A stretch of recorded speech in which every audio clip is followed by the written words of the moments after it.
Hello, I am C-3PO, and I believe the storyteller is ready, so let us begin. Miggs Mayfeld, who we know from the first season of The Mandalorian, as portrayed by Bill Burr, is working at a prison scrapyard. He's approached by Marshal Cara Dune, as we saw foretold in the last episode. He's enlisted in a new job involving, of course, his old frenemy, Din the Mandalorian. They need his knowledge. He's got a particular set of skills where it comes to the interiors of the Empire. They need to infiltrate and get the coordinates for Moff Gideon's cruiser. So they take off. They kind of break him out of prison legitimately. On the Slave One, they go to Morak, which is not just a planet of nothing, as they kind of suspect. He tells them it's a secret mining base for the Empire. When they arrive, they determine Mando is the only member of their team who can feasibly assist Mayfeld on the ground. But first, they need to get him some proper Imperial armor. So classic Star Wars trope. They take it from some stormtroopers.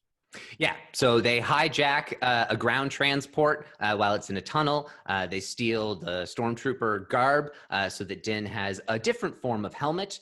He gives his best guard to Cara to hold on to for him. And then Miggs and Din get in a very kind of humorous buddy cop back and forth as they drive the transport to the Imperial base. On the way, they hear some interesting chatter over the comm as they're balancing the Rhydonium levels, very much like a video game in terms of don't let the Rhydonium levels get too high or else you'll explode. They realize that there's some pirates who are blowing up these ships, and then the pirates kind of come out of nowhere. And then Din realizes, okay, let me crawl out the window, start picking some of them off. So he shoots a few, crawls up to the roof, because he realizes, oh, wait a minute, my blaster's out.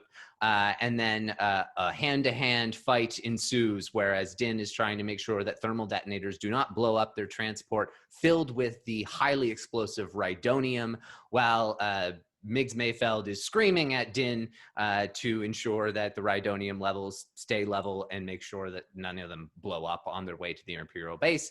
Din successfully defends them off as they get their way there, and then two TIE fighters swoop in at the last minute to save them when it really looks like they're out of their resources and the pirates are just going to blow them all to smithereens. But the TIE fighters get all the pirates, and then Din and Miggs are kind of treated like heroes by the rest of the stormtroopers, and they salute them, and they make their way into the Imperial base that they intended to infiltrate. Yeah, they kind of have a hero's welcome where Miggs kind of has like a little bit more knowledge about what's going on the inside. So basically they're here to do a little flash drive action, like classic spy thriller stuff like we've seen in Rogue One, for example. They know exactly where they need to go. Mayfeld is a little wary of doing that because he looks into the room first and he recognizes like an upperclassman, like an upper-ranking Imperial officer, as a guy he worked beneath in his time in the Empire, and he doesn't want to create any kind of familiarity. He doesn't want to associate with this person.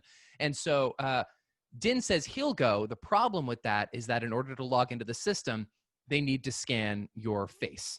And so he kind of willfully submits to taking off his helmet because there's no other solution. And sure enough, this high-ranking Imperial official approaches Mando knowing something looks kind of off, starts talking to him, asking for his TK number, asking for his designation.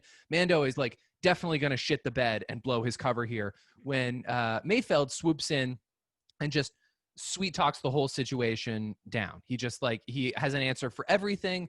They chat up this guy who's like classic smarmy, sneering Imperial bastard. Basically, this guy's like, come get a drink with me. You guys saved the day. You're the only transport vehicle that actually made it back. Come get a drink with me. And then they're going to talk shop for a little while. Very quickly, Bill Burr proves to be incapable of letting his character stay intact. And he starts challenging this guy on some of his genocidal history because he has a personal connection with it. This guy is just sneering and kind of smugly laughing all through it when he suggests to Mayfeld that his retrieval of all that Rhydonium will contribute to more chaos. Mayfeld can't hold it in any longer, shoots him in the chest, and then they've got to make a daring breakaway. They're in the middle of the cafeteria, and the stormtroopers don't know what the fuck just happened. And so Mayfeld just turns around and shoots a few more, and then Din does the same. And then they knock out a window, and they make their daring escape essentially scaling the walls of the building. They do a couple cool maneuvers by kicking the little gun when the guy tries to stick it out the bottom of the windowsill to shoot their feet. And they're like, fuck that shit. And they shoot him through the window blinds. They climb to the roof and where Boba Fett has been, they've called him in. Cara Dune and Fennec are with the sniper rifles picking off the other stormtroopers. And then Mayfeld and Din get swooped up by Slave One. Mayfeld asks for the cycler rifle. He was a sharpshooter in the Empire, not a stormtrooper, wise ass. And so he shoots the Rhydonium to make sure that it is not going to be used for other bad and nefarious tactics. And so that way he can kind of sleep at night knowing that he did not contribute further to the Empire's tyranny. They leave off in the Slave One, and Cara Dune is fairly content with what Migs Mayfeld has done and the penance he's shown, especially what he did with blowing up the Rhydonium. And so she talks about how it's such a shame that the prisoner had to die in that explosion on Morak. And so it was kind of a wink, wink, nudge, nudge. Hey, Migs Mayfeld, get out of here. You're fine. You can go be a free man under a new identity. And then they decide that they're going to go off with the coordinates to Moff Gideon, where we get one of the maybe 20 coolest moments in all of Star Wars. One of the most badass monologues, one of the most reverse "fuck you, I'm coming for you." Just one of the best little speeches. I've got it right here. Moff Gideon, you have something I want.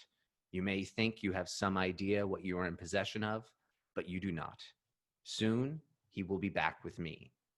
He means more to me than you will ever know. Flipping those lines, switching the it's for the he's. I loved it. I got to tell you, I did not like that particular ending nearly as much as you did. Oh, I did. I know it's a matter of, it seems like you kind of blew your cover, but at the same time, that's not the game Din plays. He's a Mandalorian.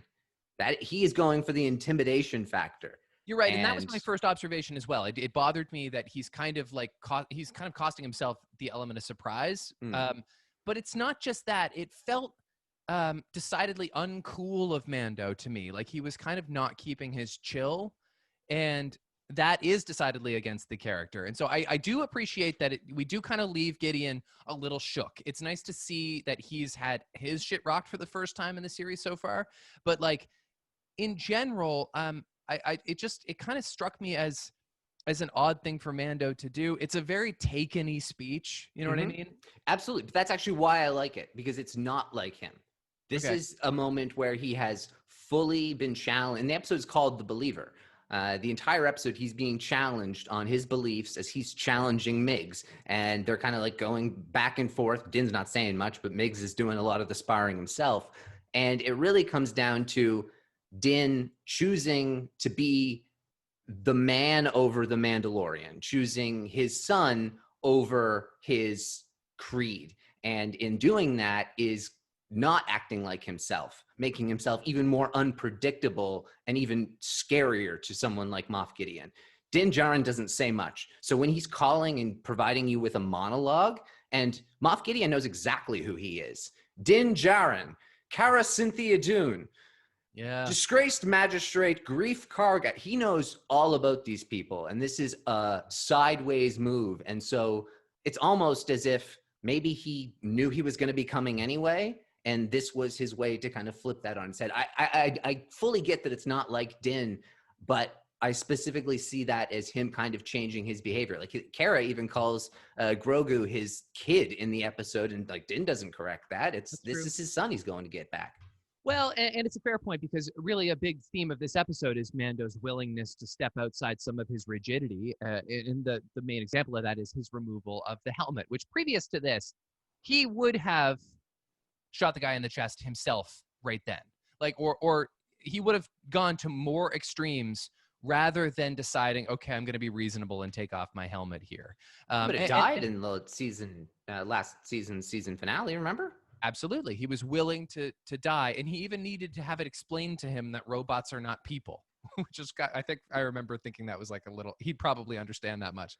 But I also appreciated that from Bill Burr's, not so much his character development, because he's still pretty two-dimensional, but his development in his relationship with Mando, because you're right, the first act of this episode, he's so antagonizing and challenging Mando's beliefs and what he perceives as hypocrisies and inconsistencies. And then in the end, he's willing to accept that because Mando made this sacrifice or kind of bent the rules for the greater good, listen, I'm going to look away.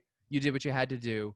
I never saw your face. And then he turns and he hands the helmet kind of blindly to him. So that was like a really heartfelt moment. I want to talk about Bill Burr at length. I think there's a lot of things to say here, but most conclusively, what I'd like to say is that I think he, in this episode, entitles himself to one of the highest characterizations you can achieve in Star Wars, which is moral scoundrel. Like, absolutely. Scummy guy who at the end of the day does what's right because he wants to sleep at night. And like, those are some of your favorite Star Wars characters. Now, he's also supremely Bill Burr. Yeah, I'm okay with it. Me too. But like right down less to so than the last episode. A little bit. I think he shows character growth. Yeah, I mean, he doesn't say like wise ass, but like he like just the fact that like he very quickly is like, I'm not wearing this helmet, I can't see, which is really just so the show can keep his charismatic face on screen for 40 minutes. Yeah. But that's not Bill Burr's fault. He's charismatic. That's why they put him in the show. And for some reason he works.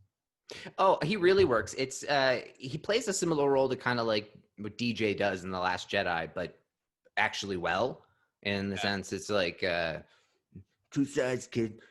Don't choose. Don't choose.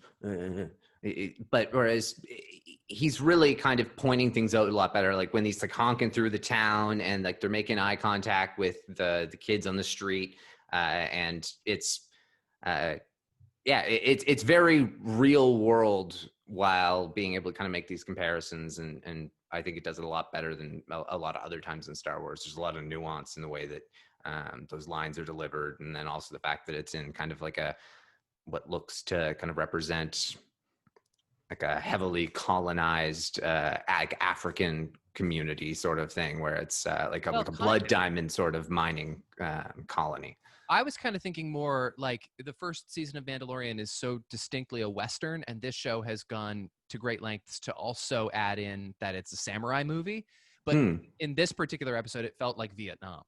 Yeah. Oh, that's a good comparison. Yeah. I mean, that's definitely going back to kind of those Endor vibes. But I thought Morak was a cool planet. I was pleased to get something that was a bit of a different vibe. And have you been to Morak before? Why does it ring familiar? No, I don't even know if it was canon, or it might have been. I didn't really look it up, but I had never heard of it before. So I think it might have been just created for this. I swear it sounds familiar to me, but I don't know what. Maybe it's just similar to something else. Anyway, I'm trying to think of like what else I wanted to say about Bill Burr's character. He, of course, gets to be a much better person in this episode. Do you think we'll see him again? It seems likely. Yeah, I would think so. And I mean, we can get into that maybe a little bit later. I mean, we don't know exactly maybe the medium in which we'll see him, or different show maybe. Different show, but yeah. I think we will see him in some capacity again. I guess if we're going to talk about Migs, the only other things I have are mostly some quotes. So if we want to do some quotes now, I mean, most of the quotes from this come episode from him. Are his. The little green guy. For a second, I thought you were this other guy when he says that to Boba Fett, which is such a great moment. And then immediately it turns out to be Din after all. And while we're on the subject, I know I'm a little all over the map, but one of the great wins of this episode is the new Boba Fett paint job. Oh my God, absolutely. It looks a beauty. So badass. Absolutely love it. And while we're talking about Boba Fett and quotes, going to be one of the most iconic lines in all of Star Wars. Let's just say they might recognize my face. Yeah, that's a great line because it's understood by the masses, but it also kind of winks to the more niche Star Wars fan. I think like that runs deep. His face. Yeah. Oh, absolutely. There's millions. He tells Cara Dune, Migs does before they take off on that big crawler. He says, it's a shame you're not coming along with us. You've got such a sunny disposition. Can't imagine how much fun you'd be in one of these. Yeah. I mean, it's common courtesy to tell someone where it is you're taking them. I don't think that's so hard to ask. Do you? He says, look, if you're born on Mandalore, you believe one thing. If you're born on Alderaan, you believe something else. But guess what? Alderaan. He does say it differently, doesn't he? And Guess Tainab. what? Neither one of them exist anymore. Yeah, good line. Yeah. What is Tainab? That's when was the Battle of Tanab used? It was my master question for you. The Battle of Tanab. That was Lando's maneuvers during the Battle of Tanab is what got him his general promotion in Return of the Jedi. That's where it was used before. Clearly, you're the master because that was the answer. My master question for you was, where does Mayfeld say Brown Eyes suffered a cabin pressure malfunction? Oh, in Tainab. Yeah, so in Tanab. But I also love that. I think that's great that you have, and George Lucas specifically endorsed this, and that's the reason why you get mispronunciations in Star Wars, because that's what happens when people are from different places. They say things differently. Right. The same way Chicago or like New York or like it doesn't matter. There are so many different ways you can say something. So for him to say Alderaan and Tainab makes complete sense. With his space Boston accent, it works for him especially well. Absolutely. And so I was very much in favor of that. Never thought you'd be happy to see stormtroopers. Are you seriously shooting a blaster near Rhydonium? You think? You should have left me in prison. What is Rhydonium? Is there a basis for what Rhydonium is, or is it just like a... It's a volatile fuel. Yeah. Yeah, it's been used in other Star Wars canon and other stories. We just call them brown eyes. And actually, my favorite Brown Eyes quote comes from Val and Hess. Let's get a drink, Brown Eyes. I just think that could be a good episode title. Maybe I think it's a contender. Bill Burr says, as far as I'm concerned, you make it through your day and still sleep at night, you're doing better than most. That's kind of the tag on the end of a longer speech. But much of what he says in that particular conversation in the crawler is really well written stuff. Oh, absolutely. And that was the thing. You could only pick some of it because everything he says. Yeah, Empire, New Republic, all the same to these people. Invaders on their land is all we are. That's right. That's what reminds me of Vietnam. And by you people, I mean Mandalorians. That was a great one. That could be the title of the episode. Yeah. We also could do the Boba Fett line, which is such a great one. Yeah. He was kind of underused in this episode a little bit. Like it's I imagine he'll be used well in the next one. Probably so, yeah. I mean, he was cool while he was there, and he's not here to be the star of the show as the guy who wears armor that looks like that. So I get it. And they clearly, brought in Bill Burr to be the buddy, because we were lacking our other little buddy in this episode. Mm-hmm. And the show could get crowded pretty quickly too. Absolutely. No Grogu at all in this episode. I guess that was my only real take back, was the fact that it would have been nice to see like a shot of him. No, they did that on purpose. They want you to miss him this week. Yeah, no, that's fair. Next week. They want you to miss him because he's coming up. And do you think that he's going to get Grogu back in the season finale? Are we going to have like a somewhat satisfying end, or is it going to leave us hurting? No, it's going to be a satisfying end. I thought Grogu was going to be kidnapped in the season finale, but because that's not happening, I assume. But while we're on that topic, let's quickly shift to episode 16. Okay. Because what are we going to get in that last episode? I think because we got that Boba Fett's feet in chapter 5. We got the Darksaber in chapter 8. We got Boba Fett using the binoculars in chapter 9. So these are all like these little things at the end. And the heavily rumored, just across the world, belief is that the cliffhanger for this episode, and it's very logical, would be if we see like a Jedi approaching the Seeing Stone on Tython. And then it's a matter of who's the Jedi who is coming to answer the call. And so that'll be interesting to kind of see, and like what are going to be these cliffhangers. So that's where I think they're going to kind of leave things off as to making us yearn for more, along with all the other things that are going to be intertwining within. Maybe they're more likely to leave us on the hook, like kind of on the edge of the cliff with who the Jedi will be, though. Maybe we're not going to be given a fully satisfying reveal where it comes to that. Yeah, that's possible. There was some really hard-working fans on the internet who did some map overlays as well on Moff Gideon's ship, his cruiser, as to where it was located. And so one guy in particular on YouTube, he charted the courses and took into account hyperspace lanes. And so depending on where the front of the cruiser was on the triangle, where they could be going. And so one of them was Narshada, which is a world where it's like a very underground world. But one of them conveniently seems too obvious to be where they're going, and probably is. And one of them, they're right on the start of a hyperspace lane that goes directly to Camino. Oh. So that makes a ton of sense. And maybe we're going to Camino, where Boba Fett grew up. I freaking love Camino. Boba Fett grew up on Camino, and he's going home to assist Din while Din goes and rescues his son from the new labs that are being run by the new First Order Imperial remnants there. That is going to be a cool season finale. I mean, I don't want to get my hopes up too much, but that just makes too much sense. Yeah, although, as we mentioned last week, like all kinds of more emotional shit could hit the fan if Boba Fett is forced to be face to face with Jedi, right? Mm-hmm. Like, that could be a kind of, he's got some baggage where a Jedi forced him to leave Camino. That's right. Yeah. Obi-Wan showed up at Camino. Pack your things, we're leaving. And I think for sure there's going to be some kind of duel between Din and Gideon for sure with that Beskar staff and the Darksaber. Yeah, I mean, you've been telegraphing that for weeks. That seems like that's for sure. There's no reason for him to have the Beskar staff if not to cross blades with Gideon. Yeah, it makes too much sense, and so that's the whole reason it was put in there. Yes. And then another couple of things, and so you know how I mentioned about George Lucas, who like as like a joke, people were kind of like, imagine if it was George Lucas, because we don't know for sure who's directing episode 16. I was thinking, and this is related to because there was so much Star Wars news, and we'll get into it later on, but there was like a mountain of new Star Wars properties that were announced.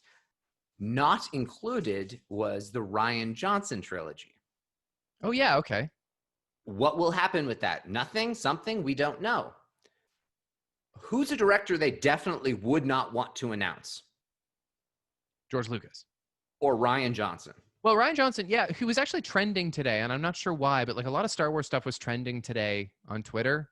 Yeah, he answers like fans when they ask questions about Star Wars as opposed to a lot of other people, and so he trends frequently. I don't know what this is about, but like he'll answer like behind the scenes stuff from once in a while, so he trends pretty often. So what are you getting at? What do you mean? What if Rian Johnson's directing the season finale as kind of getting back in the fans' good graces? He is initially known for television. He wrote or at least he directed the highest rated television episode of all time on anything, Ozymandias and Breaking Bad. It's the best episode of anything. I will back that claim too. It is. He had directed a couple other ones too. He may have directed The Fly as well, which is potentially the most iconic episode of Breaking Bad. It's a bottle episode, and it like Walt is like going crazy because there's a fly in the room and he can't kill it.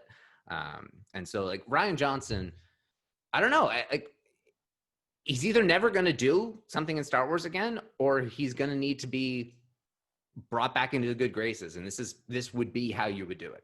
Does he still sit in bad graces though? I kind of think that the general admonishment of Rise of Skywalker among the fan base has kind of given people a new lens on some of the value of The Last Jedi. I think Knives Out has helped to kind of recalibrate the general opinion of Rian Johnson as a director and a creator. I feel like people are not going to be angry to learn that Rian Johnson is making Star Wars again. I really disagree with you on that one. I think people would be really mad. I don't think people have. I think there's less conversation about The Last Jedi, but if you look, it's all there. If Rian Johnson's brought up, it's still the same level of hatred, and it still comes up in like Star Wars subreddits constantly, or different places where you'll like just like out of fucking nowhere, it just turns into a let's shit on Rian Johnson like conversation. And actually, the whole trilogy. Yeah, and that's the thing, and I don't. And the true greatest problem of that trilogy is Kathleen Kennedy thinking that she could get away with JJ and Ryan not working together. And there's your problem from all of it. Blame the three of them for not working together more. Neither of them individually should get the problem. But I just think it could be a really cool way to bring that back if you ever want to get them back in that sandbox and get people more okay with it, because there's no way people would watch that episode, love it, and then hate it after because they saw that Rian Johnson directed it. People wouldn't take it that far if they're already loving The Mandalorian. You're probably right. Well, and they also kind of have this fun routine of not telling you who the director is until the episode is over. Like they decidedly don't reveal who the director is at the start of the episode, and so you kind of get to like watch it blindly, and we can just kind of, as students of the game, we can kind of surmise here and there. But in this case, it's a completely blind entry.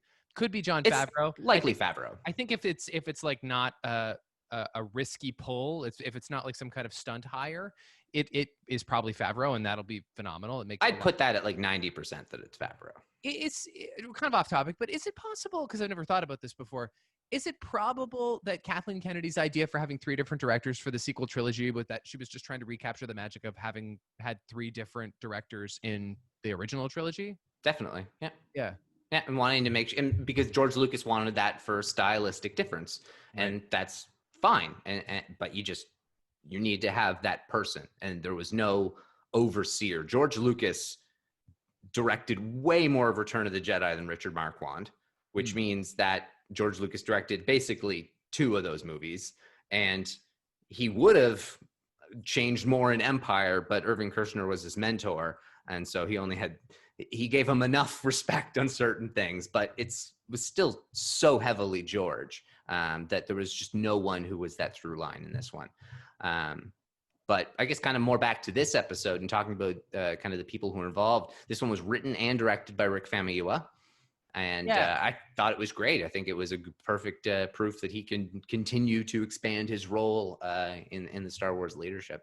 Well, and notably, he did the Bill Burr episode last season, which it makes perfect sense. And just to cap episode off 2 as well. Conversation about styles, like stylistically, episodic television is a great way to kind of training ground different directors for what their work might look like and feel like. Like they knew they were going to do a lot of violent hand-to-hand combat in the most recent episode before this one, and so like if we can get Robert Rodriguez in to do that, like that's kind of his forte. Why not allow that to happen? So interestingly, though, I noticed because of Chapter 6 as well, is it called The Prisoner? Anyway, the Prison Break one. That one and this one it's not even close. The 2 episodes with Din doing the most hand-to-hand combat.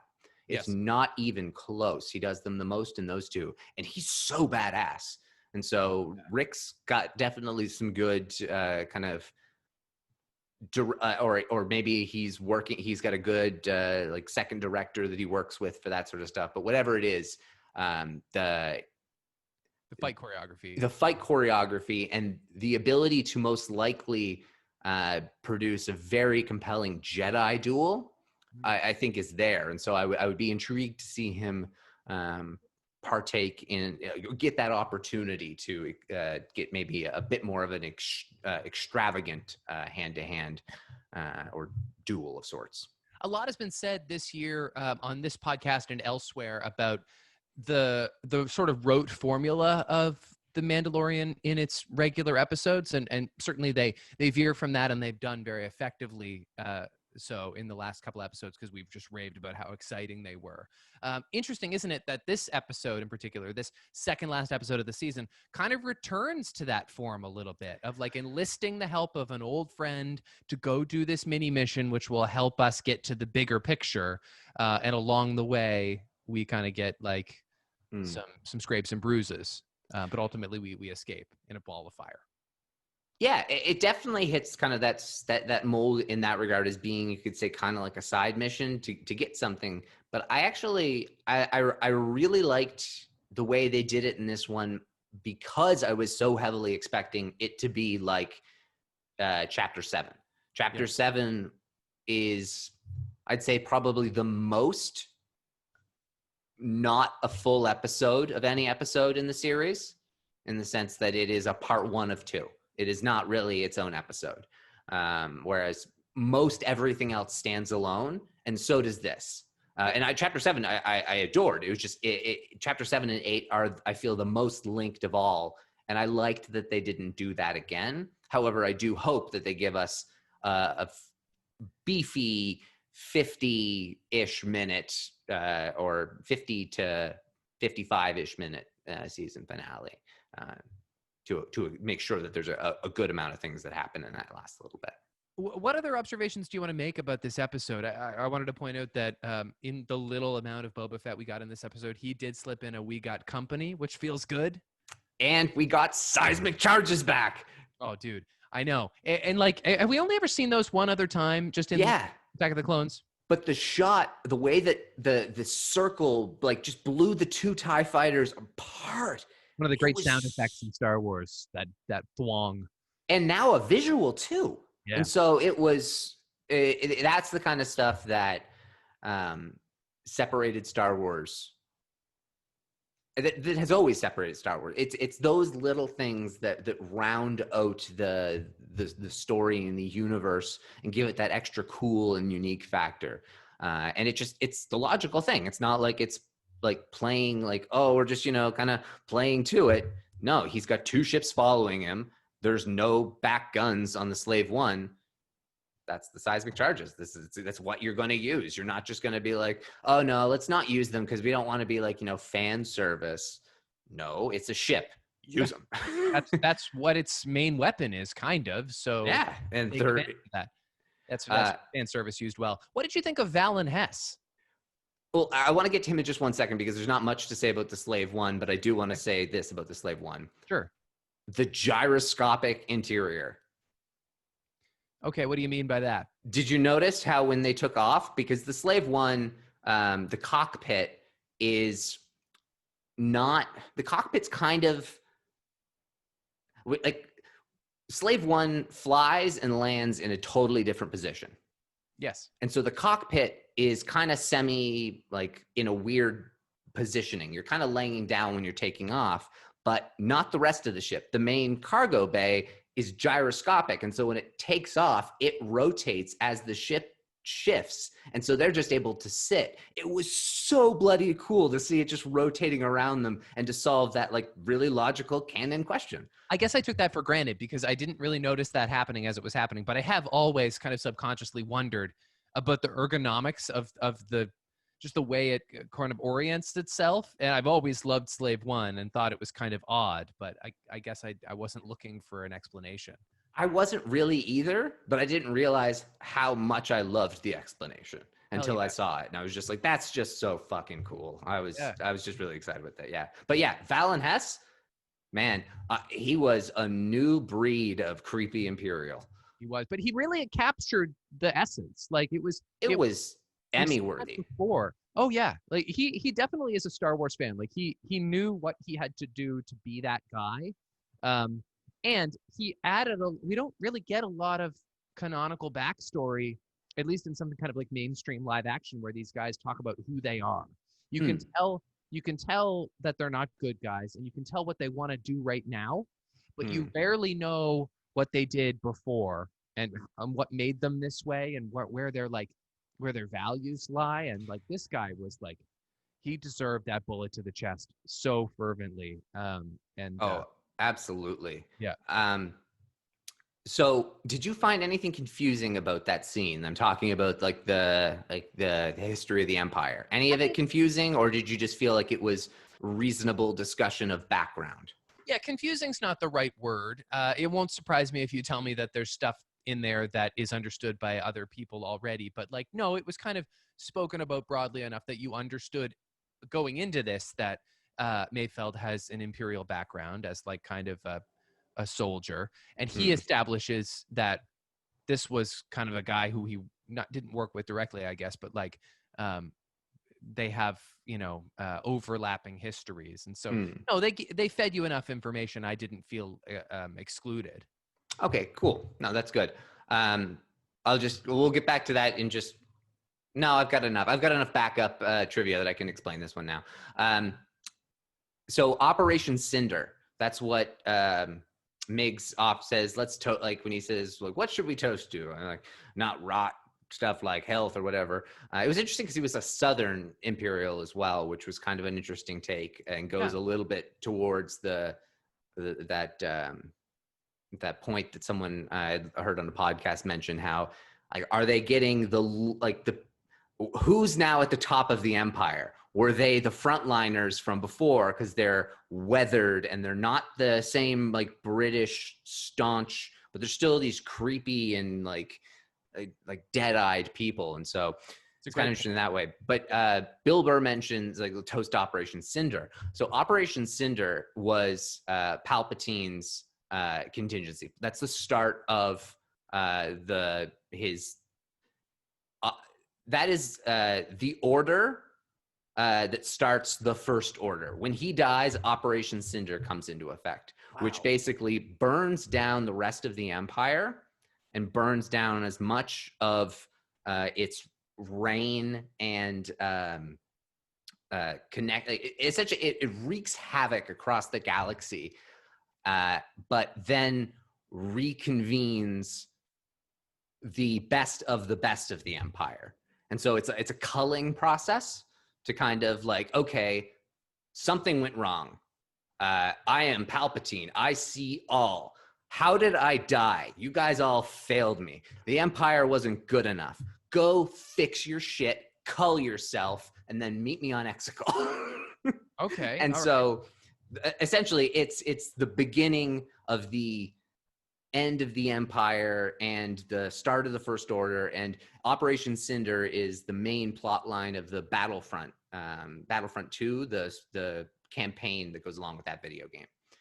And then there were some just logical dot connections that you can make with Rise of Skywalker as well. So I thought that was a really cool one because there is a ton of history that goes along with that. And you wouldn't surprise me if some of the people who did like mocap for that Battlefront game found their way into some of the new shows that are coming out. That'd be really cool. Do we have any idea how Mayfeld got out of there if there was such like mass extermination happening? They didn't really say, but he was a sharpshooter, so a sniper. So he might have been distant enough that, like they said, 10,000 people died. I think that's what they quoted it at. And so like that could be like, it could be a city. He could see the mushroom cloud sort of thing. Like that was my only kind of guess. He's also a hell of a shooter. My God. Yeah. And those things are like, that is a crude weapon. That's a Tuscan's rifle. As is so often the case, you've already answered half of one of my trivia questions. Cycler rifle? Going to give it to you. No, not quite. A Jedi Knight question. What operation does Mayfeld suggest he and Valen toast, and where does he say he was designated? So you already said Operation Cinder and Burn Con. Yeah. Yeah. That's right. Yeah, Burn Con was one I had to look up because it's apparently a planet. I assumed it was a war event. Yeah. But it's a planet. While we're on it, my Padawan question for you is, what is Mayfeld's inmate number? Inmate 34667. Says it like 8 times. I know, so many. That droid was great though. Okay, I will. I'll use one of mine. Let's see. That was one of mine. Yeah, it felt like the kind of thing we'd use for trivia questions when numbers pop up that make it easy.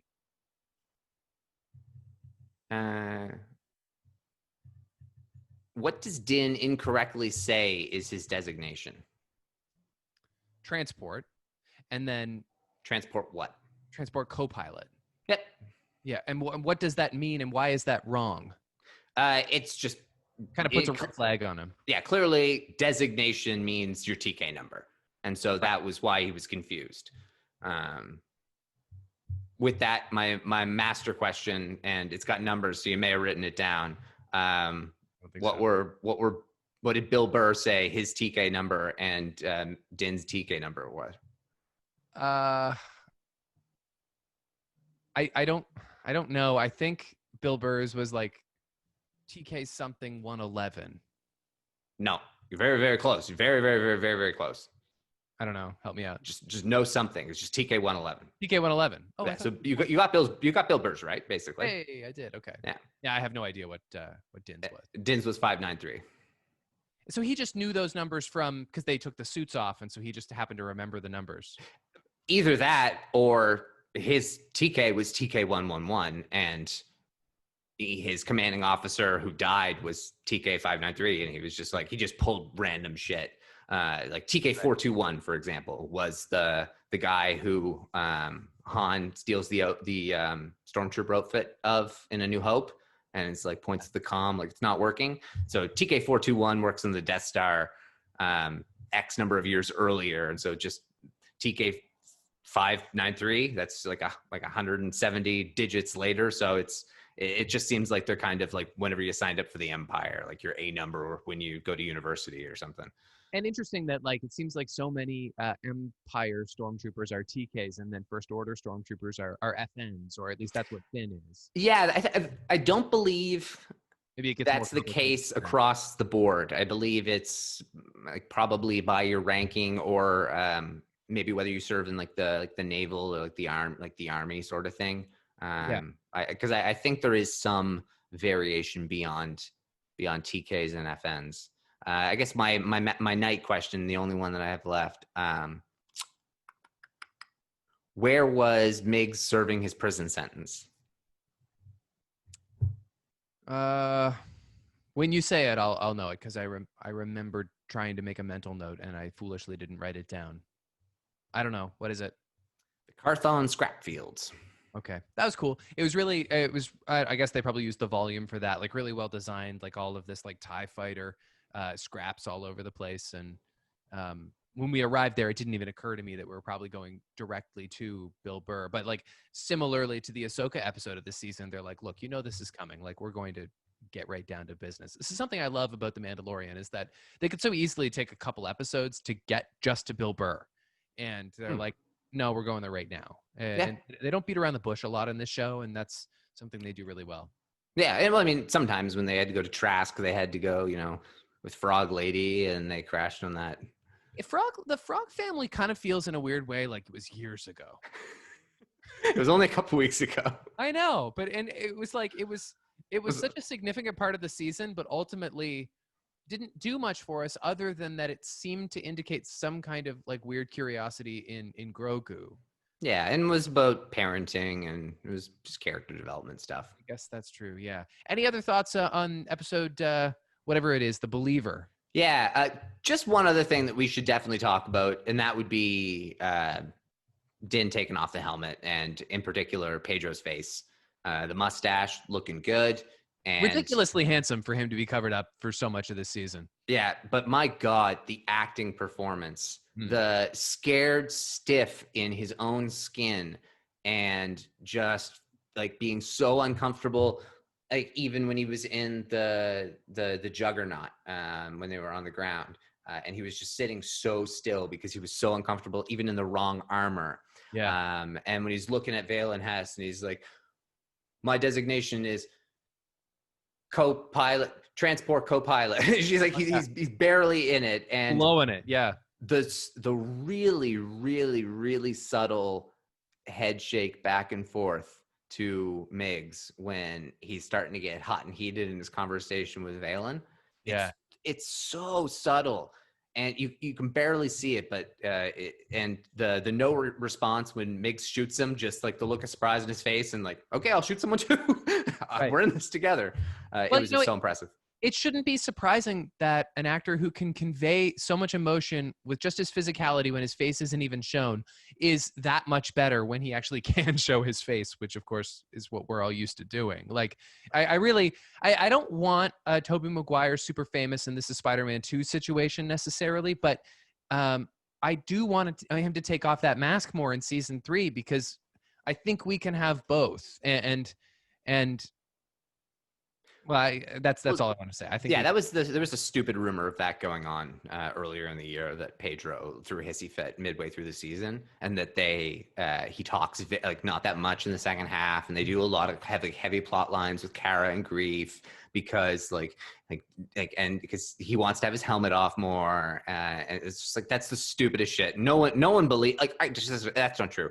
No one reputable believed it, but it was everywhere, and it was so stupid. And as you can just see, Pedro knew what he signed up for. And of course, eventually, he's going to be showing his face more. Like Boba's whipping his helmet off. Bo-Katan whips her helmet off. once he realizes that he was born in a cult, then it'll be fine. I totally agree. It was great. It was yet another phenomenal episode. The second half of this season has been some of my favorite Star Wars in years, so it's been a pleasure. Any other final predictions about the finale of the season? I'm not really sure. Let's do a death prediction. Do you think anyone's going to die? That's a good question. I don't think Boba Fett's going to die. I don't think they would do that so soon after bringing him back. I would say the same, but I mean, we're going to start talking about new shows being announced. His wasn't, and it's so heavily rumored. Is that because things are going on with him still in Mando at the moment? Are they going to kill him? And it's because it's a mini series between the Sarlacc pit and Mando season 2. Like, how are they going to go about it? He's I think the highest chance, him or Fennec. Oh, I could see Fennec happening because I don't really have any emotional investment in her at all. I'm starting to really like Fennec though.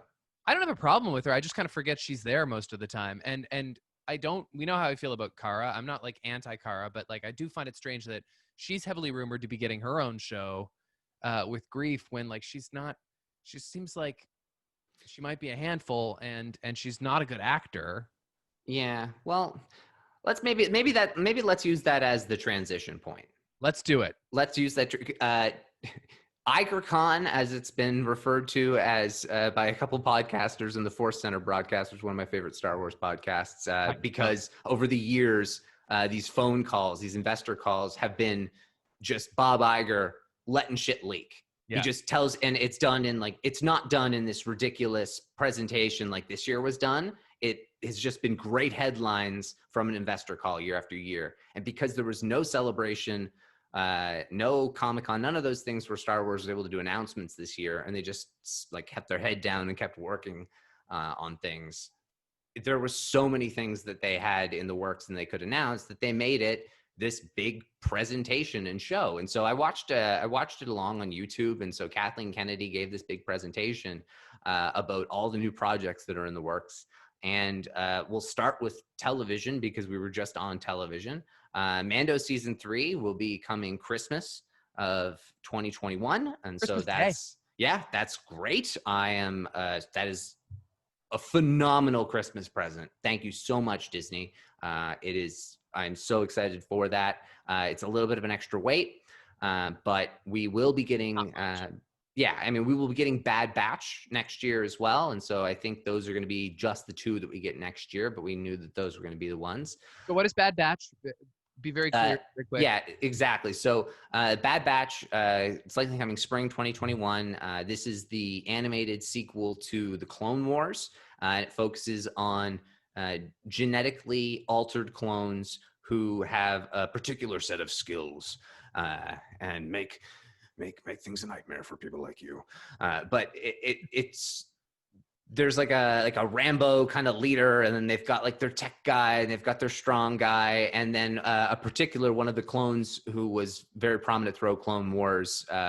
He's one of the first ones to discover, like, he's got an inhibitor chip in his head. And so he becomes kind of like genetically enhanced, and he joins them up. And so it's very likely that this show will be a sequel to Clone Wars with a couple new main cast members, but will continue on a lot of other arcs. So Captain Rex will likely be returning in some capacity in this show. It will likely be a lot about the clones and how they're dealing with this transition. They showed in the trailer how Palpatine was kind of talking about the safe and secure society, and that real shift over, and how they have to remove their like colored and like hand painted clone trooper armor and switch for like their boring white Imperial buckets. And the Bad Batch, we don't think are going to stay with the Empire, but they might. From what I can kind of gather, they may do like some missions for the Empire, like bounty hunters do, and then do some other sort of mercenary missions. And so it's just the changing galaxy right after Order 66. Fennec Shand was shown in the trailer, and so we're going to see a younger version of her, which is really cool. Yeah, that's because she's a bounty hunter. And I didn't realize this, but did it from looking. Do you know who Ming-Na Wen is? This is the actor who plays Fennec? Fennec, yeah. No. Apparently, she's a very talented voice actress as well. And so that made sense as to why they were going to cast her for this. Okay. She's fucking Mulan. No way. Yeah. She voiced Mulan in Mulan and Mulan 2, and is in like she was in. I knew she was in like I think like Agents of Shield. I think that's where she's got a lot of her local or more recent fandom from. But yeah, she's an insanely accomplished voice actress, so that's a great fit. And she's 57. She looks incredible. 57? I know. No way. I know. That's astonishing. And I have to double wow, check that. That seems insane. that seems like it can't be right. But like, long history of playing some real badasses too. Like, Oh, of absolutely. course, including Mulan as well. Yeah, she's 57. 57. God bless you. Yeah, That's she looks wild. good. Yes, she does. I suddenly like her a lot more. Not that I Yeah. didn't like her before. I just kind of forgot that she was around most of the time. Yeah, she's such a badass in the last episode, the one where Boba returned. That I was really happy that she was back for that one. But yeah, the Bad Batch get me excited. And I think there's a really good chance, because we're seeing Fennec in here, this leads me to believe that we're going to see this story arc that wasn't included in the final season of Clone Wars, that a lot of people anticipated would be, because it was one of the semi-rendered ones that they had kind of started to finish for that final season many years ago before it got canceled. And it's the arc where Boba Fett finally takes on his father's armor. Oh, okay. And so he takes on his father's armor, and he's being kind of mentored by Cad Bane, who is in that era the number one bounty hunter in the galaxy. And he is so badass. He is a phenomenally cool character, top 20 character in Star Wars. Very, very cool. Well, as long as we're filling out the Boba Fett storyline here in live action, yeah, I want to see that, of course. Absolutely. And so the end of that arc is they shoot each other.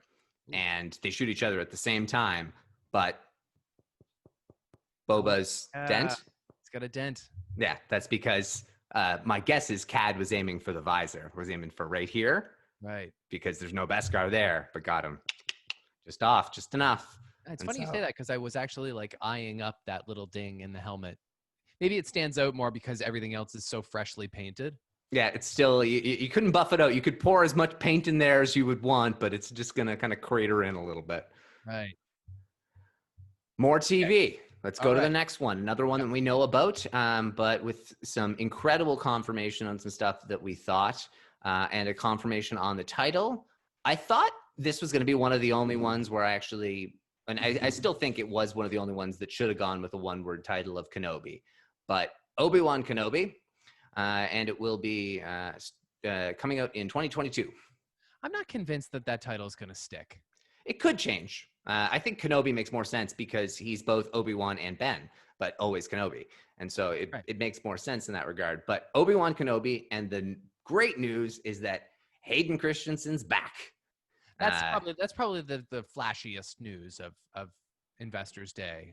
It is, in the sense that it's the most connected to Star Wars as we know it, and the Star Wars that most people know, and it's such direct connection. I mean, it's Darth Vader's Anakin Skywalker, it's Obi-Wan Kenobi. These are two of the most important characters in all of Star Wars, and it's going to be this event series, 4 to 6 episodes, the rematch of the century. I mean, I'm just so excited for Hayden because I think he deserves this. He does. I think that you and I have talked a little bit, as we are often want to do, for better or worse, about some of the people who aren't having this. They're kind of just like bringing up old memories about how his performance was somewhat wanting in the prequel trilogy, very unfairly, not considering that he wasn't given a whole lot to work with.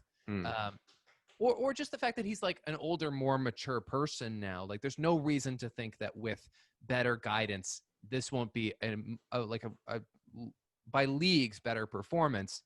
But I also think just to describe his work that way in hypotheticals is kind of condescending, because he's the professional and I'm not. Like, I'm excited to see him back with a person who I know he enjoys working with, and I know enjoys working with him, and I know has done like great theater with before. Like, these two guys together create some phenomenal Star Wars. Like, Great chemistry. So I think he deserves this. I think ultimately what I'm getting to is that I think for even those who have their hesitations, he's going to prove to them that he can. You know what I mean? And I think people are going to be happy about it. I also think that they probably had a decision to make a couple years ago. Do we put Hayden in Rise of Skywalker, or do we get him back a couple years later with Ewan McGregor? And they decided that this is the better route. And I'm glad. I don't necessarily think that. I don't think it was. Well, actually, I'm going to confidently say it wasn't that because Rian Johnson. Maybe this. It wasn't. Do you say Rian Johnson was trending today or recently? Today. Okay, then almost like every Star Wars movie was trending today on Twitter for some reason. Rian Johnson was trending a week ago because someone asked him, "Did you ever consider using Hayden Christensen?" And he initially considered using Hayden Christensen for the log scene. And then the conversation with Luke, but the fact that Luke had a stronger relationship with turning Darth Vader than his relationship with Anakin's Hayden Christensen, and Yoda was more directly his teacher. And this was still a moment about Luke needing that one final lesson and needed that teaching moment. So that's why he went with Yoda. And I mean, that is my favorite moment of the sequels. I'd say that's my favorite moment that has been created by Disney Star Wars. Yeah. I adore that moment. And so I was glad it wasn't done. And his voice was used in Rise of Skywalker. So I think that there was full liberty to use it there. But I think that if you're going to have like a real opportunity to flesh out the return of the character, I totally agree that this is where you do it. This is 100% where you do it. I was so thrilled to hear when they threw out that script from Obi-Wan a couple years ago. Other people were really mad. I was rejoicing because it meant, one, it wasn't good enough and they were actually starting over. Yep. And then two, when it came out that it was a loose adaptation of the book, meant that it had just made up stakes that really just required this to be like, just makes it an unnecessary story. Whereas this really expands things out. It answers a lot of those questions. Obi-Wan once thought as you did. He's more machine now than man. And that can really broaden things out a lot more. How you're going to use Hayden, whether you're going to do it in like the back to tanks, whether you do it in his like meditation chamber. Someone interestingly mentioned this in a podcast this week, and I never would have thought of this. You could Iron Man suit him. Okay. Like the in-cam suit. Oh, I see. Yeah. Where they actually show Tony's face like from the inside of the helmet. Yeah. That'd be cool. Imagine. Yeah, that'd be gruesome. That's an up close on gnarly Vader face. That would be so damn cool. Yeah. There is going to be a fight. Obi-Wan will be leaving Tatooine. Yep. There is a water planet in the series that was shown to the investors who fork over a lot of cash. There was a couple little snippets. Patty Jenkins is, for example, which we'll get to in a second. That was one that was only shown to the higher ups, and then she tweeted it to everybody. But like, there was a small little Ewan McGregor, very short sizzle reel shown to investors that we've only heard. There was a water planet in it. And then Ewan mentioned that the most beautiful thing of all is that it's brought me back together to work again with Hayden. Awesome. And then Hayden also mentioned it was such an incredible journey playing Anakin Skywalker. Of course, Anakin and Obi-Wan weren't on the greatest of terms when we last saw them. It'll be interesting to see what an amazing director like Deborah Chow has in store for all of us. I'm excited to work with you again. It feels good to be back. And so it's exciting that he's got this opportunity. I think he's going to nail it. And I think this is going to be the one that allows people to understand the incredible level of nuance that is in his performance in the prequels. Is everything in his prequels performance great? No. Is he delivering some incredibly hard to deliver lines? Absolutely. To be honest, he looks great next to Natalie Portman because she delivers them way worse. Agreed. But there's a lot of nuance that is overlooked because of some of the bad writing, or some of the choices that are a little bit odd, or some of the stuff that seems a little over whiny, forgetting the fact that he's a virgin teenager who joined the monk squad because he's the most powerful man in the world. And he's Luke's dad. And he's Luke's dad, who is also a whiner. Yeah. But all these things even considered, Hayden Christensen getting the opportunity to play Darth Vader a little bit more and having them really paralleled back and forth, probably a lot of flashbacks. It will allow people to see that kind of the stoic presence and the stilted speaking and that mid-Atlantic accent that Vader and Anakin both share. And so I think it will maybe help people appreciate that performance a little bit more. Yeah, I mean, And so I agree with you. You mentioned Natalie Portman. I mean, like, nobody says Natalie Portman's not a good actor based on her Star Wars performance, which is, of course, also lacking. And it's because she was afforded more opportunities to show her range under better tutelage. She's, an Academy Award winner. She's got a couple nominations. She was a young actress. She was like a child star, and she's been in many, many things. Hayden Christensen has been in very few things. He played a guy who runs a pizza shop in an Emma Roberts rom-com a couple years ago, which looked horrendous. But this is a guy whose career died because there was too much stink on what he represented, which wasn't necessarily his fault. And so I think that his legacy deserves this. I think that Star Wars fans deserve this. It's also just so sick to just to pair up Ewan and Hayden again, but to pair up old Ben Kenobi and Darth Vader again. This is probably our last Darth Vader for a very long time. Probably for sure our last James Earl Jones Darth Vader, and that's momentous. I mean, we don't know for sure it's James Earl Jones, but we assume. I guess, but he's still around. They'll get him while they can.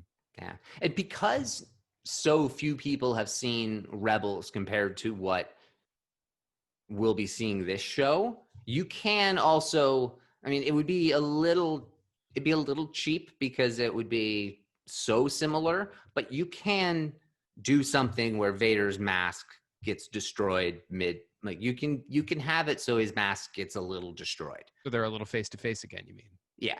Yeah. And so that's what happens in Rebels. Ahsoka cuts the side off his mask, and then you hear they get whoever does Vader's voice in Rebels and Matt Lanter, who does Anakin's voice in the Clone Wars, and they layer their voices together. Nice. And so you can hear both of them because part of his mouth is not going through the vocalizer. That's so smart. Yeah. And so just things like that where you can really meld the two characters and view them as one, where there aren't many opportunities for that. Speaking of vocalizers, wasn't it interesting to hear Din's voice in longer sentences without his modulation because he's wearing the helmet this week? It's exactly the same voice. It's just as low. Yep. But it doesn't have that kind of robotic vibrato in it. It was just interesting. Yeah, and he still doesn't say much though. Boy. No, very little. Yeah.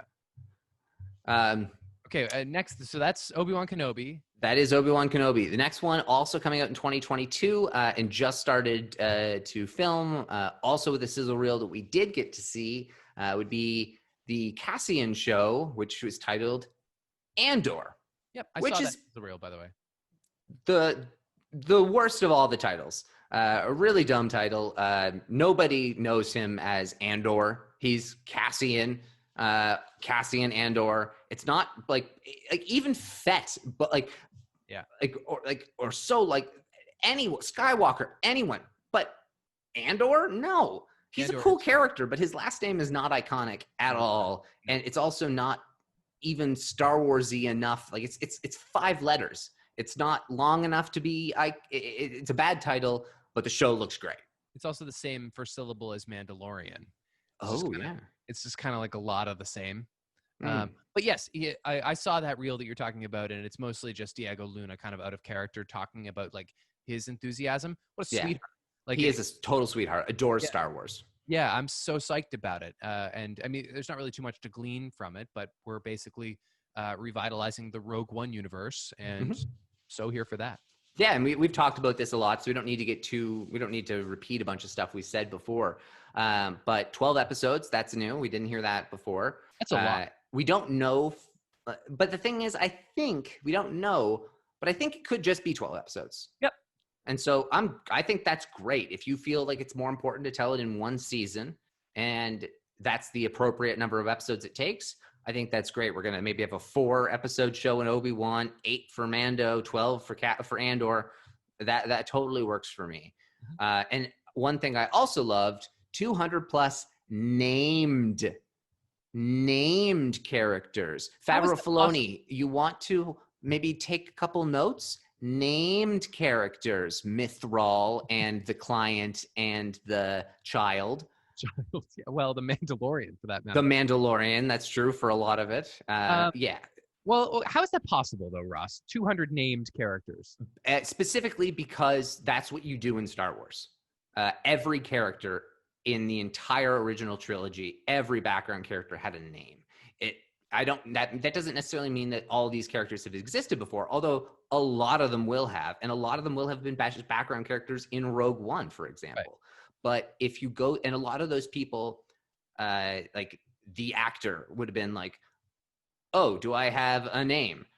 Your name is blank, or you can make up your name. Or if, like, for example, like Dave Filoni, we get to make up his name. Mark Hamill's son, Nathan, made up his name in the couple times he's been in Star Wars. And so, like, little things like that. And so these characters build their Wikipedias. And that's why Star Wars has thousands and thousands and thousands of named characters. And that's what's great. It shows a true depth of everyone in the room so that you can understand how everyone in the room is actually going to react to something. And you're not just, okay, I have my 2 action figures and I'm going to play with these 2 action figures and then everybody's going to react the way I want them to my 2 action figures. No, you're dumping 200 action figures. You may like these 2 the most, but you know how the rest of them react. And you know how, like, if you have your Cassian action figure walk past your Ponda Baba, Dr. Evazan's going to be there and they're going to get in a fist fight with you. So, like, I really love that. And it's just an attention thing, a specific focus on detail. And the concept art looked beautiful. So I'm just very excited about this spy show. Do we know who's in charge of that show? Tony Gilroy. And so he took over the final good chunk of Rogue One and is responsible for it coming out good. Because that was a disaster behind the scenes, but a darling as soon as it came out. It was released. Rare example of a movie that really gets saved in the. And he's interestingly not a Star Wars fan, and so he's one of those ones that it's weird. Whereas Gareth Edwards' love for Star Wars created all the things that are wonderful there, but Tony Gilroy's intelligence and capability as a showrunner and creator and writer allowed it to be just so damn good. And Gareth Edwards' ability to play ball allowed him to not get fired and to still get said credit. What's next? The next one will be one that we've also talked about a little bit, but we didn't have a title, and that would be Leslie Headland's show. And the new title for this was The Acolyte. And so this is really exciting. One of the ones I'm definitely most excited about. I'd say not as much as one more of these, or not as much as Obi-Wan, but the sense that this one has the potential to be long running. It really gets me excited. The end of the High Republic, which is the new era that's being defined in comics, novels, and other canon medium. And so we're going back 200 years. So we don't know, maybe this will be back 100 years, maybe this will be back 150 years. Like, we don't know how long the High Republic era is. It's just been described as 200 years prior to the Phantom Menace. And so if this is the end of the High Republic, when is that? They released some early panels of comic for the High Republic, where Yoda is walking with his co-grandmaster. It's some, I forget even the species, a Tarnak or something. They're just these really ugly species, but like Yoda's he's got his co-Jedi master, and the two of them, like grandmaster, and they run the council together. And Yoda's got a cane, but his robes are a little lighter. His hair's looking a little better. Just his wrinkles are not quite as defined. He's looking good. And so it's interesting the way this era is going to be defined, especially because the Sith are considered extinct. But this show, The Acolyte, is about dark side Force users and the mysteries in the shadows, the mysteries of the Sith, Colin. And it's a mystery thriller where shadowy secrets and emerging powers, dark side mystery. It's supposed to be focused on female characters. And so with all of that said, everything to me points to the Night Sisters, the Night Sisters of Dathomir. So Darth Maul is a Night Brother of Dathomir. So he's a Zabrak. That's his technical species. And the Zabraks are the male, and some Zabrak males born on Dathomir are Night Brothers, and they're inducted into this kind of like a magical clan. They're a tribe of the brothers and the sisters, where the sisters are significantly more dominant. And Mother Talzin, who is the head witch of the Night Sisters, they use dark side magic, and they're much more in tune with death than they are with like raping the galaxy and power and corruption. They're more in tune with the death side of the dark side. And so they use lots of magic and spells. Like Darth Sidious, he wiped them out with his droid army during the Clone Wars because he said, okay, well, I can send in my clones because, I can send in my droids. I get Grievous to do that because Grievous and these robots will be able to take these like magical Night Sisters because they won't have the ability to kind of leverage the life force situation. So anyway, Palpatine had to wipe them out because he was afraid of them. But it's also likely that a lot of Palpatine's understanding of how to manipulate like dark side magic and the way and cloning, sort of those some of those things that Dominic Monaghan kind of alluded to in The Rise of Skywalker. So it wouldn't be surprising is if this could focus on the Night Sisters and kind of a different perspective on the Force itself. And the dark side, and potentially that being abused, and the Sith wanting to kind of understand that and learn more from it. And maybe it's about Plagueis's master or the Sith at that time, and the early unlocking of immortality or things along those lines. It's really, this is just kind of speculation, but in a time when Sith are not supposed to be around, the acolyte, it sounds really exciting and mystery thriller. So I can't wait. Yeah, I mean, you went down a lot of roads right there that I know, sorry. Not super familiar with, but that, I mean, it sounds really good. It sounds really dark, and it'd be interesting if we focus a little bit more on the evil, because frankly, we haven't had a lot of that, and I guess it'll be pretty thematic in Obi-Wan Kenobi, although probably that'll be about their personal relationship, not so much about the history of the evil that runs within Anakin. We've seen that already. And so you're right. We kind of need something to give us a little bit more background on what makes some of these other people tick. And so maybe this is an opportunity for that exposure. Yeah, when you look at like Cassian, like this is the antithesis of something like that. This is a focus on the Force and like the life force and kind of manipulating and the long-term massive scope of the galaxy and eternity, whereas Andor is going to be about a war and like trying to like unlock just like getting information in that regard, and two clean sides. And so I think they're really trying to make it as broad as possible. And so if they go really fantastical, like try and tap into like some of like the Witcher audience, that would be kind of where I'm thinking that they're going to like a lot of the Game of Thrones type of audience with like witches and magic. It just seems logical that if they were to try to kind of really hit on all of the things that could be Star Wars, that's one that they seem to be lacking a little in. And this one is the only one that could maybe be that. So very excited as to what it could be, but no ETA. On to the next thing. The next one is one that we have absolutely zero idea on when it's going to be coming out. My guess is it's going to be the last one of all of the things announced to come out, and that would be Lando. And that would be unannounced as to who would be Lando as well, but this is an event or mini series, and this could be like as late as like 2025 or 2026. I think 2025 was when it was like from now till then, sort of. But there was no confirmation as who would be in it. So my guess is the contracts just weren't done, or maybe they're going to try and get both of them. A lot of people have been speculating, and we've speculated about this before, how good it would be to do the young Indiana Jones model, where you have the older version telling stories of the heyday, and so you get the two of them, and you can have Billy Dee narrate and have 10 minutes of screen time, and Donald Glover be a badass. And in step with the character of Lando, that's a comedy, because he's inflating the truth and someone's calling him on his bullshit, and like... Absolutely. Yeah. Oh, that's a really great way. Yeah, especially if like, who's he telling the story to?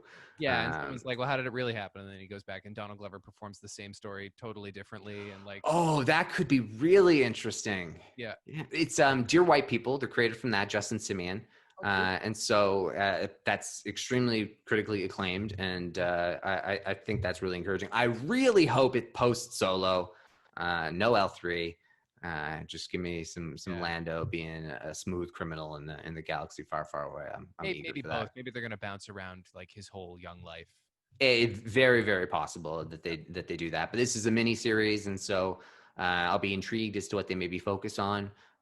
Could do some stuff with Lobot maybe, or him taking over Cloud City, becoming the Baron Administrator. Oh, I like that. Yeah. What's interesting about Lando is that this is certainly not a story that needs to be told. Nope. And yet it's welcome as long as it's, tight and fun. Because we don't have the same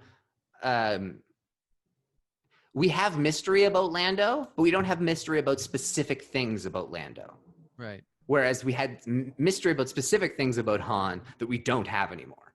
Right. It was like, okay, everything you ever wanted to know about those things that have ever been mentioned about Han Solo, here's the list of all of them. He got his DL-44 blaster from... It's such a check the box, and we've gone over that a million times as well. But I don't feel like this falls in that category, and that time period is rich with so many other characters. You could do some interesting crossovers, do a Boba Fett sort of thing. You could bring in Chewbacca. You could bring in Kira, Maul. So many things you could do. Maul would be a really interesting take to see. Maybe you do it a little bit before, and you realize how Kira knows Lando.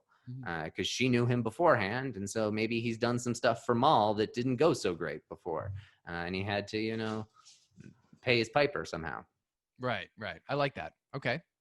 There's more to tell. There is more to tell. Star Wars Visions, which is 10 anime original shorts. So that's kind of cool for this. I'll be interested to see when these stories are, what these stories are. Is it consistent with the rest of Star Wars in that's how the Force works? And if that's the case, then I'll be intrigued to kind of see just how these different interpretations are done, and if they can unlock some early ideas for some really cool new stories. That'd be interesting. I think these are the kind of it's almost like it's a pitch cafe as a series. Like, which one of these is a cool new concept we can explore a little further? And do you like the art? That is what I'm really curious to see, is what will it look like visually, Star Wars anime? And I think that there's 10 different, if I'm not mistaken, not only 10 different stories, but styles too. And so it's not like a level consistency with the artwork as well, but just different stories. I think it's very a very specific, a targeted approach to how they did everything for each of the stories. That's interesting. Yeah. The next two shows, the last two TV shows, would be the remainder of the F&F verse, the Favreau and Filoni verse. We are getting two more shows that are written and show run to a degree by Favreau and Filoni, and take place at the same time as The Mandalorian. And this is the one we should have transitioned with, as it was the one that we used as our transition point. The shows are Ahsoka and Rangers of the New Republic. Right. And we know what Ahsoka in theory could be, but we have no idea what this Rangers of the New Republic could be, other than we've spent some time with a couple marshals this season, and a couple New Republic cops. So what are your thoughts on the F&F verse, the Filoni and Favreau, Ahsoka, and this Rangers of the New Republic? Like, how do you think all this is going to work together? And who do you want to see in it that we have seen or haven't seen? I think that they've done a lot of work in this second season of The Mandalorian to establish that they're going to expand on this particular point in the chronology, and I think that's fine. Because I'm a big Ahsoka fan, though I haven't been one for long. I'm a big fan.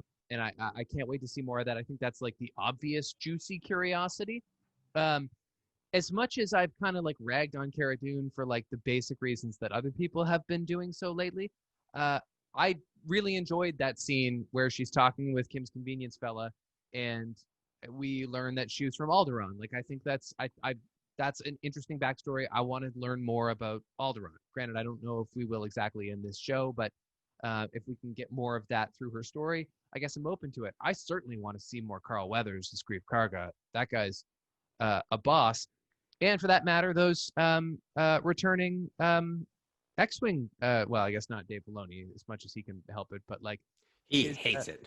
His partner there is clearly an interesting guy, and Paul Lee he loves it. And I love him. Carson, is that the character's name? Carson Teva. Yeah. So I like, and for sure other characters too. Timothy Oliphant. I think that like there's got to be a reason why they went to such efforts to bring him into this universe. I don't know now that we're going to see him again in season 2 of Mandalorian unless he comes in the finale. It just seems like he's out of place at this point. No, I don't think we will. But if we're doing like back to the roots of like a Western cop show, a sheriff show, yeah, he's totally got a place there.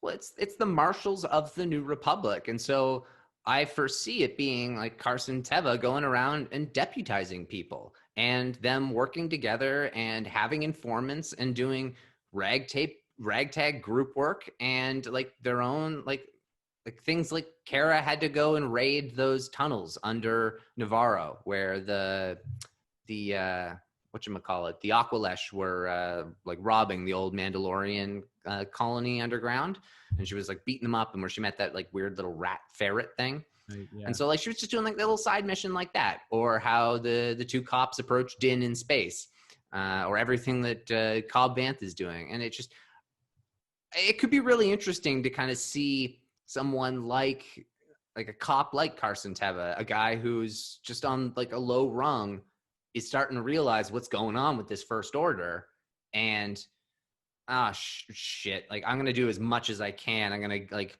if they're good people, I'm gonna try and assign power, but like the superiors don't get it. I don't have the resources I need, and like it's almost like maybe a guy like Carson is one of the early kind of foot soldiers and pioneers of the resistance. Like, is he going to be the kind of guy that Leia Organa is going to go to in a decade and be like, hey, I know what you've been doing. I know you've had to like put in these, like, I mean, obviously we're not going to see like a Leia moment, but like, is that how the galaxy kind of reorganization, the start of the First Order, is that how it's going to work? I mean, it makes more sense to focus that kind of galaxy state on a show that's more expansive than just The Mandalorian. The Mandalorian should keep maybe Boba Fett, definitely Bo-Katan. Like, these characters should stay in The Mandalorian. Grief, I would like to stay in The Mandalorian. I don't know if he's not been rumored to be in Rangers or even in the Cara Dune spinoff. And the Cara Dune spinoff, I've heard mixed reports as to that, whether this was that and that she'll be in it, that this was that and that she's going to be in it, but at a significantly reduced role now. Okay. Or that this was not that and that she was never going to have her own show, or this was not that and that she was going to have her show and now that's also in flux as to they're not sure anymore. So I've heard every rumor under the sun as to like what the involvement is there, but it makes almost too much sense. We've had these marshals and the seeds have been planted kind of throughout the entire season for, okay, who doesn't fit within Din and Grogu's story, and how do they insulate the rest of the galaxy that will kind of culminate in something more later on?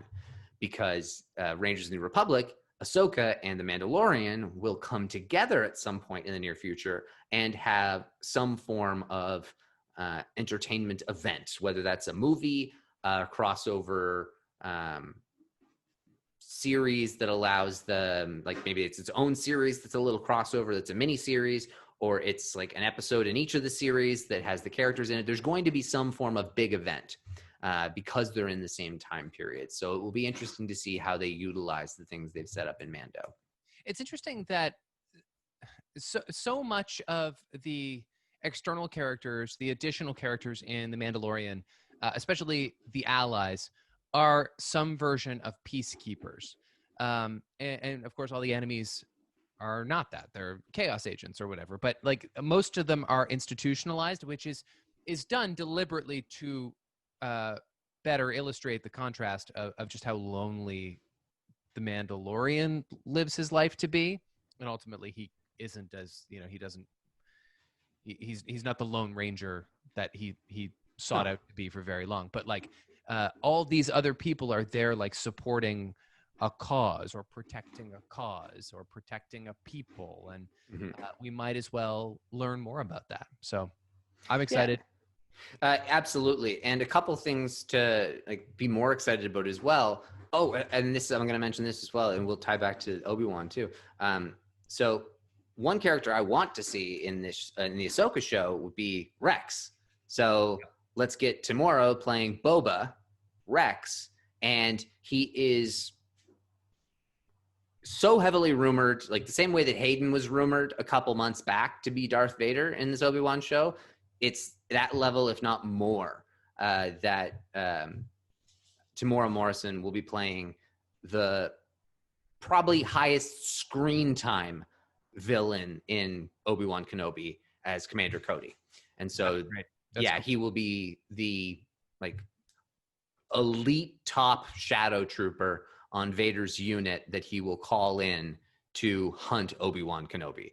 And so whether they have a lead or who knows how they go about it, but the way that the accelerated aging works, the fact that this is done 25 or 20 or so years before The Mandalorian works perfectly, because that is exactly the age multiplier ratio that he should be at this point. So he should be in his 40s at this early point because of how quickly he's aged. And so that will work really well. But that'll be a really, really cool use of Tamora Morrison, having him potentially play 3 different characters in live action at once, and having clear distinctions: black hair, white beard, and bald everything, and scarred galore for Boba Fett. You had helped me remember who Cody was by simply saying that he's the clone trooper who receives Order 66 from Palpatine. So yes, and fires on Obi-Wan. He's the first clone trooper to turn. Yeah, and he's actually the only one who Tamora Morrison is credited as in Revenge of the Sith, because I believe he just voice does everyone else, and the only other times his face is shown in the movie, I think, are the pilots, and they are CG. Yeah, because they have most of his face, so they just CG his mouth. I think the only shooting he actually did was as Cody in Revenge of the Sith. And so that's kind of interesting, because in an interview he mentioned his Cody role, and so I was like, wait a minute, he mentioned the Cody role, he just remembers one of his clones. But I went back and checked, and I was like, I think he actually maybe only played Cody, so that makes a little bit more sense. This guy probably can't believe it, eh? He took a job, which by the way was a cool job, but probably didn't seem like it had the legs to keep running for as long as it did, way back in 2001 or whenever he was cast in Attack of the Clones. This job has legs. It does. I think you mentioned on the show podcast that he did the voice in the Clone Wars. He didn't do the voice in the Clone Wars, but he has done the voice in a lot of the video games. Okay. And in a couple other mediums around that time period as well. But yeah, absolutely. To be able to come back at this stage and get such a renaissance of the character is phenomenal. And notably, he's gone back and dubbed over Boba Fett's lines in Empire Strikes Back. Yes, he has indeed. And that's the way it should be. Yes. It sounds a little weird when you go back and watch the clip from before. It's like, oh, that's definitely not going to be consistent. Right. One other thing to mention on the Ahsoka, and that would be something that's not getting or 2 things, would be that the logo for Ahsoka pretty much has the world between worlds in the background. And Ahsoka is saved through the world between worlds, but we don't really know how she gets out of the world between worlds. So I'll be interested in seeing, because hers is listed as a limited series, if potentially it starts before The Mandalorian. Maybe it'll be one that is not done in such a tight time period, but maybe takes place, whereas season 1 takes place over a year, and season 2 takes place over another year, and then it catches up with the timeline of Mandalorian by season 3 years. I don't know how it could work, but that's an interesting angle. Or it's going to have something to do with how the experience she had in there, and how she's going to try to rescue Ezra of some way, shape, or form. And Thrawn will enter the picture.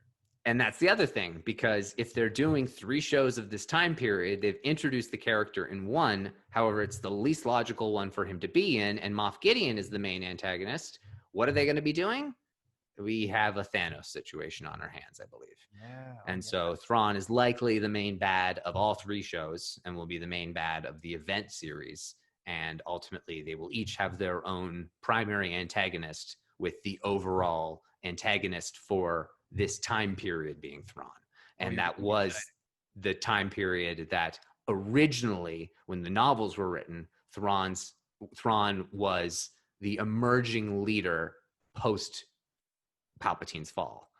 He was reintroduced in canon as coming into the Empire before A New Hope, and he disappears before A New Hope.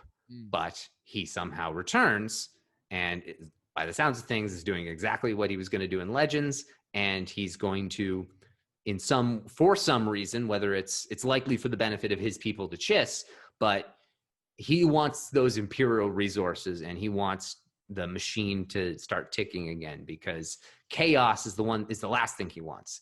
If the New Republic doesn't have their shit together, and the Empire had their shit together a little bit more, he's going to want the Empire to come back. And so that could make a very, he's good enough. And if we get our Lars Mikkelsen, boy, man, that'll be checking off some dreams on my Star Wars wish list. You got me excited. I really hope this event is like a big theatrical movie. I was thinking, like, today, this might be one of the reasons why Star Wars was trending so heavily today. It's the 3rd anniversary of the release of The Last Jedi. Tomorrow's the 4th anniversary of the release of Rogue One. And so, like, this is the week where a Star Wars movie would be coming out. And this is now 6 Christmases, and it's only the 2nd one where there isn't a Star Wars movie coming out. And granted, we do have some Mandalorian, which has been like really juicy, and that's getting us through the holiday season. But I'm really, starting to miss not just going to movies in general, but specifically going to a Star Wars movie at Christmas time. And so what you're describing right there is reminding me a little bit of being in a packed theater for Endgame, and like how amazing that was. And so that would be pretty sick. Well, you're going to have to wait until Christmas 2023. Yeah, a little while. And then Patty Jenkins soars into our theaters with Rogue Squadron. Yeah. The gripping tale of fighter pilots as they earn their wings across the galaxy. And so Rogue Squadron is the most famous Rebel and New Republic squadron, born out of Rogue One. And they were essentially the most daring of the pilots, the best pilots. In Legends, Wedge led Rogue Squadron after Luke led it at the Battle of Hoth.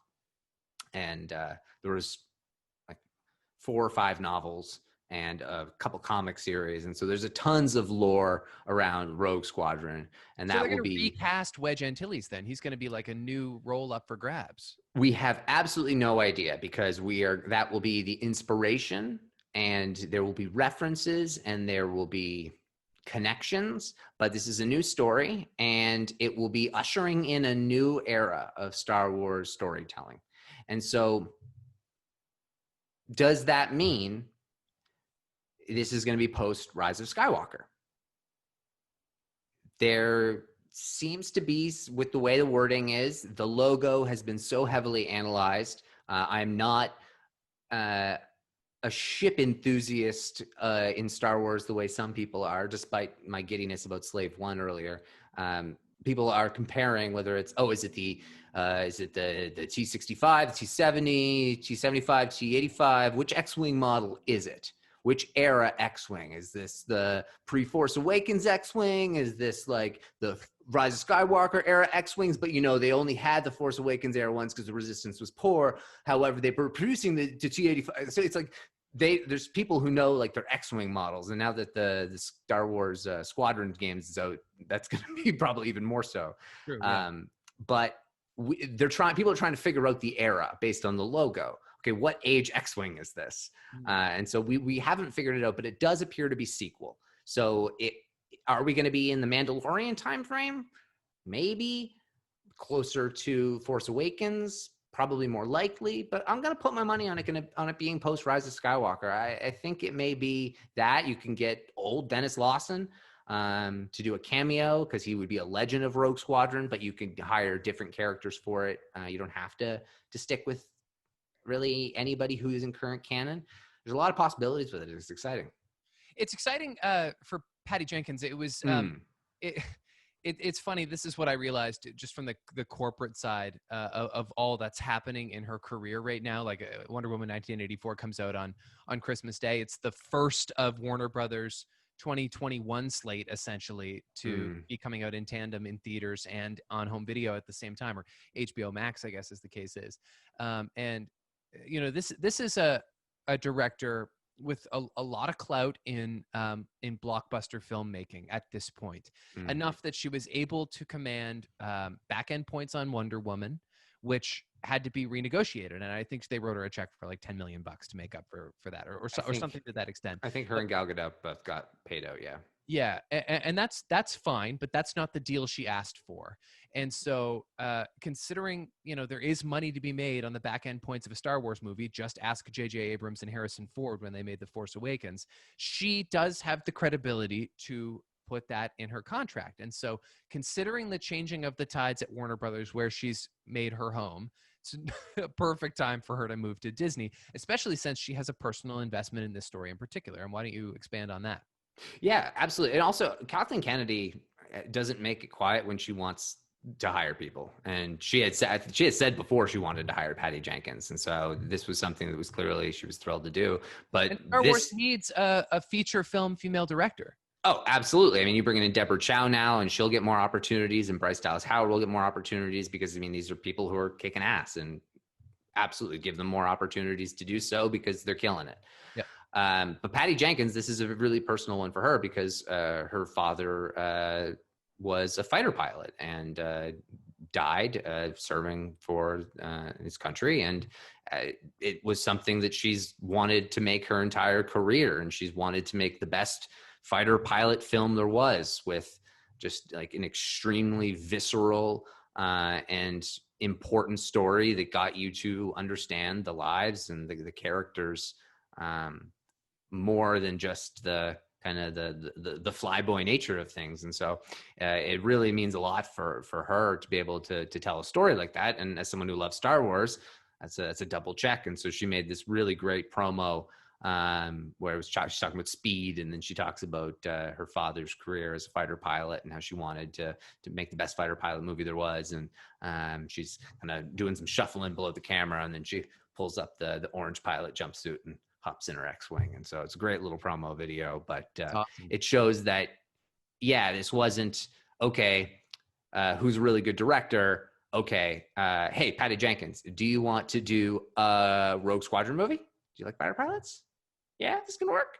No, it was, okay, here's a really talented person and trying to figure out what drives them. What do they want to do? Does that fit within what you want to tell as the overall narrative of Star Wars? Okay, is there a specific story to tell? What's the right medium? And then everything lines up right. And it gets me excited because this is not the first thing I would want as a movie, but I also want TV more than I want movies. I absolutely want movies, though. I want saga movies. I want a crawl. Will this have a crawl? It probably shouldn't if they set precedent for anything else. And so it gets me excited because that's a lot of different just forms of Star Wars. And I'll take my medicine as in any way, shape, or form. I'll happily take it. And so with all this TV, it means it's not like you can't have your other Star Wars. It's not one versus the other. This is a bunch, and it's intentionally to try and have all these options. Like beyond the Rogue Squadron movie, there is going to be a droid story movie on Disney Plus, and that will be a really innovative approach to animation. It's incredible, like almost live action, how incredible it is. But it's going to have a new hero ushered and kind of directed around in the story by 3PO and R2. We don't know whether that hero is going to be a droid too, or someone like Luke. But that could be it'll be clearly for younger kids, but it'll be a cool kind of experiment, and it's a technical experiment, which is always great for Star Wars. Anthony Daniels attached to that? Hell yes. Wow. There is never an instance in which there's an opportunity to play C-3PO and he says no. You're right. I mean, the intro to our damn podcast. Yeah. And every bloody radio play and amusement park and all of it. And I have to say, I've listened to some interviews with Anthony Daniels recently. He's just a wonderful person to listen to. I think so too. Yeah. We got to appreciate the fan. Well, this is like truly a perverted amount of Star Wars stuff. It is. One more thing, not much to say on it, but it was briefly mentioned, the Taika movie. And so that is coming out after Patty Jenkins. The next one will be Patty Jenkins' movie. And so that implies, based on the last time Star Wars gave an announcement, that Taika's is scheduled for 2025. And seeing as that was the range in this, that makes sense. So Christmas 2025. They showed a logo, and it was like light blue with like kind of like a pinkish background, and it was almost like Flintstones-y, like Schoolhouse Rock. But with that same vein, Kathleen Kennedy had mentioned earlier in her kind of song and speech about the 25,000 year history of the galaxy far, far away. Something that directly contradicts her statement a couple months ago about how she didn't know about the galaxy having history beyond the Skywalker saga, which goes to show that clearly she's had some learning to do lately. Yes, that's but right. also makes me believe that, okay, you just gave me 200 years of stories. Something here is going back a fucking long time. Right. So either the Vision stories will have something that goes back a long time. There's something else in development that is going back to the Old Republic or older. Or what my belief is on the Taika thing is I think Taika is going back to the beginning. I think Taika is going to go back to, they initially were going to have Dan and Dave maybe do the first Jedi, the Game of Thrones guys. Mm-hmm. But I think that whether it's the first Jedi Order, the first Sith, the first Force user, something like that might be what Taika's doing. And so that could be really cool. They showed this incredible kind of cosmic looking background with this pyramid prism-like shape. And the only two things in Star Wars it kind of looks like are Mortis, because Mortis is not Mortis is a prism-shaped planet. It's not a sphere. And what is it? A Thoyor. And a Thoyor is something that I had never heard of before, but it was from a novel in Legends, and they were pyramid ships that were used to settle new worlds by Jedi.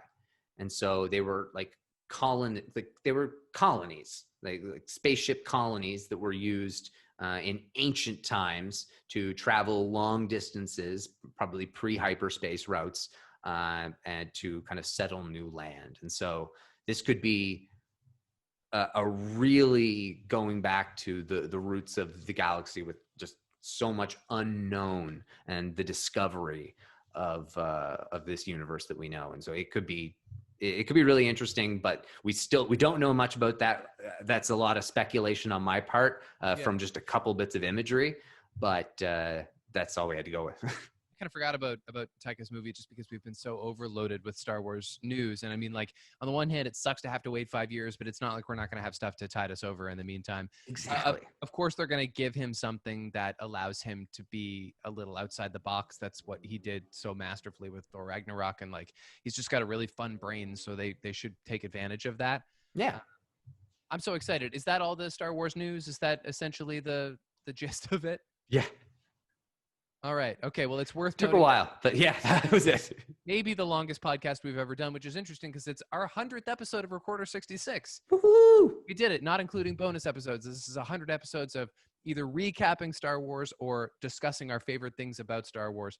There is, of course, one more episode of The Mandalorian this season that comes out on Friday. I've had a bad habit of like waiting a few days to watch episodes all season long. I've got to make sure I watch it on Friday. I would Literally.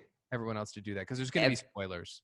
Quite literally every episode since episode 1, my internal clock has woken me up no later than 6 o'clock in the morning.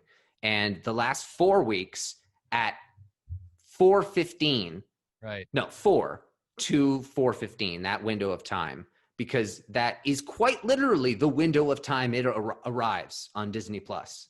I have woken up, looked at my phone, checked Disney Plus, wasn't there, refreshed it, it was there. Cool. And it just was like, okay, I'm gonna get up. Usually I'll try and kick around in bed for an hour, but it just doesn't work. And so No, I'm going to watch it on Friday morning. Can't wait. I do want to say happy birthday this coming Thursday, December 17th, to Ryan Johnson, who we've talked about a little bit. He has a birthday in Star Wars week, kind of. And happy birthday on Monday, December 21st, to Samuel L. Jackson. One more episode of The Mandalorian, one more episode of the podcast before Christmas. Let us know any thoughts you might have on this penultimate episode, chapter 15 of The Mandalorian. You can email us, recorder66podcast@gmail.com. Tweet us at recorder66.